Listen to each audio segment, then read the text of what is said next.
नमस्कार। राजस्थान की तमाम फटाफट खबरों में आपका स्वागत है। राजस्थान की खबरों के लिए आपसे निवेदन कि यदि आपने हमारे चैनल को सब्सक्राइब नहीं किया है तो कृपया करके राजस्थान की खबरों के लिए आपके अपने चैनल को सब्सक्राइब कर लें। आप सब्सक्राइब करते हैं तो हमें हिम्मत होती है सही और सच्ची खबरें आप तक पहुंचाने की। वरना मीडिया ने तो अरावली पर जैसे ही एक आदेश आया, अरावली को ही भला बुरा कहने लग गए, अरावली को ही दोष देने लग गए कि आपका प्रदूषण का सारा भार, सारी जिम्मेदारी अरावली पर्वत की है। पहले इन्होंने कुछ भी एक प्रदूषण पर पूरी आप पार्टी को दिल्ली में घेरा था, अब यह अरावली पर्वत को घेर रहे हैं। मीडिया ने आपको किस तरह से भ्रमित कर रखा है या किस तरह से आपको बुद्धि को समझ रखा है, यह आप भली भांति जानते हैं। मीडिया जब भी कोई आदेश आता है एक एजेंडे के जरिए आपको पूरी तरीके से भ्रमित करके उसके समर्थन में, पक्ष में इस तरह से बयानबाजी करने लगते हैं जिससे आप लोगों को पता भी नहीं चले कि हकीकत में हुआ क्या है। मीडिया में बताया गया कि विपक्ष ने राम जी का विरोध किया, जबकि विपक्ष ने नए कानून में किस तरह से उसको प्रावधान किए गए हैं उनका विरोध किया। लेकिन मीडिया ने आपको बताया कि राम जी का विरोध किया और आपको भी लगा कि मनरेगा में के बजाय उन्होंने राम जी का विरोध किया, क्योंकि मीडिया आपको बिल्कुल समझने लग गया है कि आपको किस तरह से भ्रमित किया जा सकता है। अरावली की खनन के लिए ऊंचाई के मुद्दे और महात्मा गांधी राष्ट्रीय ग्रामीण रोजगार गारंटी योजना का नाम बदलने के विरोध में कांग्रेस ने सोमवार को अधिकांश जिलों में प्रदर्शन किए। कई जगह पुलिस से झड़पें हुई, कई जगह पैदल मार्च और सभाओं के बाद कलेक्टर को ज्ञापन सौंपे गए। प्रदेश कांग्रेस अध्यक्ष गोविंद सिंह डोटासरा अजमेर शहर और अजमेर ग्रामीण के संयुक्त प्रदर्शन में शामिल हुए। अलवर, बूंदी, भीलवाड़ा, जोधपुर, बालोतरा, जयपुर, बीकानेर सहित कई जिलों में विरोध प्रदर्शन हुए। अलवर में नेता प्रतिपक्ष टीकाराम जूली ने कहा कि सरकार की मंशा मनरेगा कानून को खत्म करने की है। सरकार यदि इसे चलाना ही चाहती है तो वीबी जी राम जी की जगह जी ग्राम जी योजना ले आती। अरावली पर भी सियासी हमला बोला। जयपुर में शहर जिला कांग्रेस कमेटी ने कलेक्ट्रेट तक पैदल मार्च किया। कार्यकर्ता हाथों में गांधी के पोस्टर लिए थे। कार्यकर्ता ने राष्ट्रपति के नाम ज्ञापन कलेक्टरों को सौंपा। इसमें केंद्र सरकार से महात्मा गांधी का नाम फिर से बहाल करने की मांग की। आप अवश्य कमेंट करके बताएं कि क्या उनको यह राष्ट्रपिता महात्मा गांधी का नाम वापस मनरेगा में आ सकता है या नहीं आ सकता है। मीडिया आपको बांग्लादेश की पल पल की खबर आपको बता रहा है कि किस तरह से लोग वहां परेशान हैं, किस तरह से लोग वहां पीड़ित है। लेकिन वही मीडिया आपको सवाई मानसिंह अस्पताल में मरीजों की निःशुल्क दवा योजना के तहत दवाइयां नहीं मिल रही, उस पर आपको बिल्कुल मीडिया में बताएगा नहीं।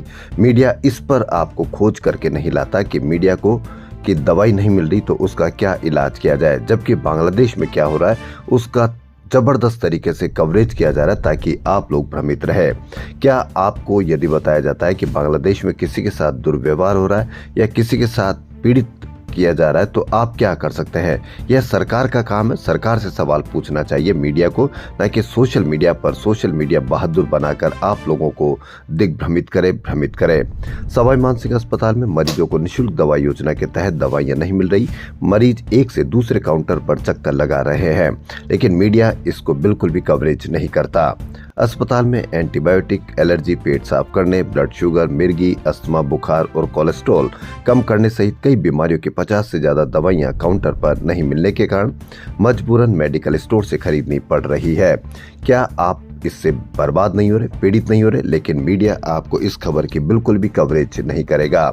मीडिया बांग्लादेश की पल पल की खबर बताएगा कि आपको वहां किस तरह से हिंदू के साथ अत्याचार हुआ। आप एसएमएस जाकर देखें कि क्या वह हिंदू भाई बहनी है जो दवाओं के चक्कर काट रहे हैं, लेकिन मीडिया इस पर बिल्कुल भी कवरेज नहीं करेगा। एसएमएस अस्पताल में Rajasthan medical services corporation limited RMSCL की ओर से समय पर दवाओं की आपूर्ति नहीं की जा रही। क्या यह एक षड्यंत्र के तहत तो निःशुल्क दवा योजना को बंद करने की तो नहीं लग रही? इस पर भी आप अवश्य कमेंट करके बताएं। वहीं अस्पताल को माह में एक ही बार NOC देने से दवा मिलने में दिक्कत आ रही है। अशोक गहलोत सरकार के समय प्रदेश में संचालित निःशुल्क दवा योजना का बजट 2011-12 में 195 करोड़ रुपए था, जो अब वर्ष 2025-26 में बढ़कर 2500 करोड़ रुपए पहुंच गया। फिर भी दवाओं की कमी है। निःशुल्क दवा योजना का नाम बदलकर सरकार ने मुख्यमंत्री निरोगी राजस्थान योजना कर दिया है। नाम बदलने के बजाय इसमें दवा किस तरह से आसानी से मिले, इस पर कार्रवाई की जानी चाहिए थी। इसलिए आप बांग्लादेश की खबर के बजाय ये देखें कि आपकी एसएमएस में दवाइयां मिल रही है या नहीं मिल रही, वहां हिंदू लोग कितने परेशान हो रहे हैं, इस पर आप अवश्य कमेंट करके बताएं। न कि बांग्लादेश में किसी के साथ क्या हो रहा है इस पर आप चिंता करने के बजाय।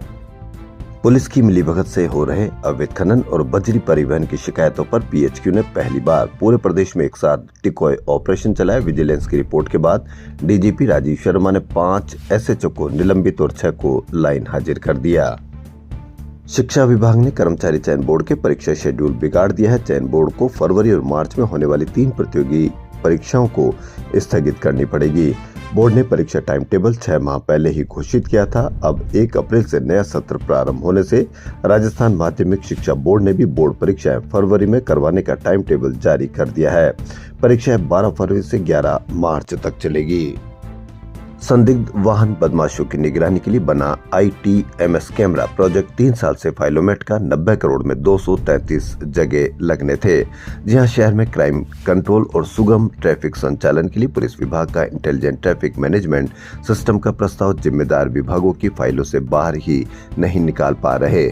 बाहर कैसे निकालेंगे, क्योंकि मीडिया इस पर कोई खबर करता नहीं है। भास्कर की बड़ी पहल और मीडिया बताता है कि बांग्लादेश में किस तरह से आप असुरक्षित हैं, जबकि बताया यह जाना चाहिए कि आपके संदिग्ध वाहन बदमाशों की निगरानी के लिए जो कैमरे 3 साल से फाइलोमेट के, उनको बाहर किया जाना चाहिए।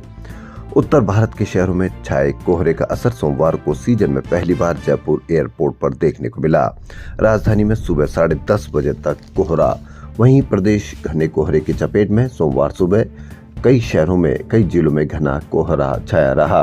राजधानी जयपुर में भी शहर के बाहरी इलाके Delhi road, Agra road, Jagatpura, Tonk road और अजमेर रोड पर सुबह 10 बजे तक घना कोहरा रहा। रात का पारा 3 डिग्री तक लुढ़का। 2 दिन बाद शीतलहर की संभावना है।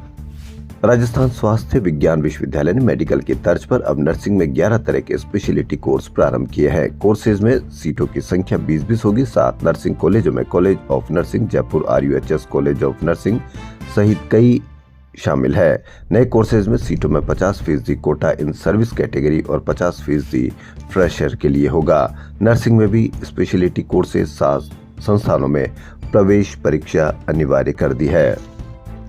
सोमवार को पेंच टाइगर रिजर्व से आई बाघिन PN 224 को बूंदी के रामगढ़ विषधारी टाइगर रिजर्व के बजालिया एनक्लोजर में सॉफ्ट रिलीज कर दिया गया। जोधपुर एम्स में 5 साल के बच्चे ब्रेन डेड के बाद 2 लोगों को जिंदगी दे गया। बच्चे की दोनों किडनी जोधपुर एम्स में मरीज को लगाई गई, जबकि लिवर दिल्ली भेजा गया। कैट की जयपुर बेंच ने IPS पंकज चौधरी को राहत देते हुए राज्य सरकार को कहा कि वह प्रमोशन पर विचार करे। जयपुर के पास सन्ना डूंगर में नकली घी देसी घी फैक्ट्री का संचालक वीरेंद्र गिरफ्तार। आपको बांग्लादेश में बताया जा रहा है कि किस तरह से वहां हिंदू पीड़ित हैं, जबकि यहां आरोपी ने नकली घी बनाकर आपके घरों में बेचा और वह 5 साल से देसी घी, नकली देसी घी बनाकर आपके घरों में बेच रहा है। आप अंदाजा लगा लीजिए कि बांग्लादेश में आप ज्यादा दुखी हैं, पीड़ित हैं, या आप अपने ही देश में जहां नकली घी बनाया जा रहा है उससे आप असुरक्षित हैं। सरना डूंगर स्थित फैक्ट्री एरिया में नकली घी बनाने के मुख्य आरोपी को जयपुर पश्चिम पुलिस ने सोमवार को हरियाणा के पलवल से गिरफ्तार किया है। आरोपी गत 5 साल से नकली घी देसी घी बनाकर बेच रहा था। उसके खिलाफ पहले भी नकली घी बनाने के 2 प्रकरण दर्ज हैं, लेकिन किस तरह से आजाद हुआ और किस तरह से फिर वह नकली घी बनाने के लिए तैयार हो गया, इससे आप अंदाजा लगा लीजिए कि आप असली में असुरक्षित कैसे हैं और कहां पर है। उपभोक्ता आंदोलन को मजबूत करने की दिशा में राष्ट्रव्यापी उपभोक्ता जागरूकता भारत यात्रा 24 दिसंबर से शुरू होगी, जो 15 मार्च विश्व उपभोक्ता दिवस तक चलेगी। राजस्थानी लोक कलाकार पन्या सेपट के बेटे ने सोमवार को छोटवाड़ा इलाके में एक होटल में फंदा लगाकर आत्महत्या कर ली। नगर निगम की ओर से शहर में 10 दिन 10 स्थलों पर महासफाई अभियान लगाया जा रहा है। सोमवार को अभियान के दौरान करीब 2 किलोमीटर क्षेत्र में सफाई कर कुल 12 टन कचरा एकत्रित किया गया। मात्र 3 घंटे में सफाई कर्मचारियों ने कई क्षेत्रों की तस्वीरें बदल दी। यदि आपके पास भी कचरा है तो आप अवश्य शिकायत कीजिए, क्योंकि आप शिकायत करेंगे तो ही आपका भविष्य सुरक्षित है और आप असली नैतिक जिम्मेदार नागरिक है। पिछले कई सालों से बन रहे सवाई मानसिंह स्टेडियम में खेल भवन अब लगभग तैयार हो चुका है। संभवतः नए साल के पहले ही महीने में इसे स्पोर्ट्स काउंसिल को सौंप दिया जाएगा। इस खेल भवन को गर्ल्स हॉस्टल के रूप में काम में लिया जाएगा। यहाँ 500 गर्ल्स खिलाड़ी एक साथ रह सकेगी। जयपुर में अंतर्राष्ट्रीय क्रिकेटर्स का मेला लगना शुरू हो गया। सोमवार को आरसी एकेडमी पर 4 टीमों ने प्रैक्टिस की। क्रिकेट प्रेमियों की निगाहें अपने चहेते क्रिकेटर रोहित शर्मा को ढूंढती रही। मुंबई टीम दोपहर 2:30 बजे प्रैक्टिस के लिए पहुंची, लेकिन रोहित शर्मा नहीं आए। जानकारी के अनुसार वे मंगलवार को प्रैक्टिस करेंगे। मुंबई टीम का आरसी एकेडमी पर प्रैक्टिस का शेड्यूल 12 बजे से है। इसी समय पर पंजाब की टीम भी प्रैक्टिस करेगी। विजय हजारे ट्रॉफी पंजाब टीम जयपुर पहुंच गई, लेकिन खिलाड़ियों के किटबैग समय पर नहीं पहुंचे, इसलिए प्रैक्टिस के लिए नहीं आ पाए। सूचना एवं रोजगार अधिकार अभियान की ओर से मनरेगा खत्म करने और नए कानून वीबीजी रामजी लाए जाने का विरोध किया है। सामाजिक कार्यकर्ता निखिल डे व अरुणा राय ने प्रेस कॉन्फ्रेंस कर बताया कि यह रोजगार देने का नहीं, छीनने का कानून है। इसके 5 प्रावधान ऐसे हैं जिनमें श्रमिकों को रोजगार मिल पाएगा। इस पर संशय खड़ा हो गया है। इसके खिलाफ अब राजस्थान सहित पूरे प्रदेश में प्रभावी तरीके से नरेगा नहीं तो वोट नहीं अभियान चलाया जाएगा। सरकार नाम बदले, इसमें कोई आपत्ति नहीं। प्रावधान कमजोर करे, यह बर्दाश्त नहीं। 2 फरवरी को नरेगा के 20 साल हो जाएंगे। उस दिन राष्ट्रीय शोक मनाएंगे। वार्ड सदस्य से सांसद तक आवाज उठाएंगे। नए कानून के सेक्शन 5(1) में 125 दिन काम की बात कही है। ये सिर्फ नोटिफाइड एरिया में ही मिलेगा। एलोकेशन का 40% पैसा राज्य को देना है। अभी राज्य 10% पैसा ही पूरा नहीं दे पा रहे। प्रावधान यह भी किया गया है कि 59 दिनों में काम बैन रहेगा जब खेतीबाड़ी का काम होगा। यानी अब श्रमिक की बार्गेनिंग पावर कम हो जाएगी। इसी तरह से विकसित भारत के कॉन्सेप्ट के ढांचा थोपना चाहती है केंद्र सरकार। 26 करोड़ श्रमिकों से बात नहीं की। नरेगा में 26 करोड़ श्रमिक जुड़े हुए हैं। जब खेती होती है 59 दिनों में कोई ऐसा कार्य नहीं करवाया जाएगा मनरेगा के तहत। और यही एक समय होता था जब श्रमिकों को उचित वेतन मिलता था, क्योंकि उनमें बार्गेनिंग क्षमता हो जाती थी। यही बार्गेनिंग क्षमता को खत्म किया जा रहा है। वहीं राज्य सरकार का जो हिस्सा था उसको बढ़ा दिया गया। राज्य सरकार का हिस्सा कैसे बढ़ पाएगा, क्योंकि केंद्र ही पैसा देगा।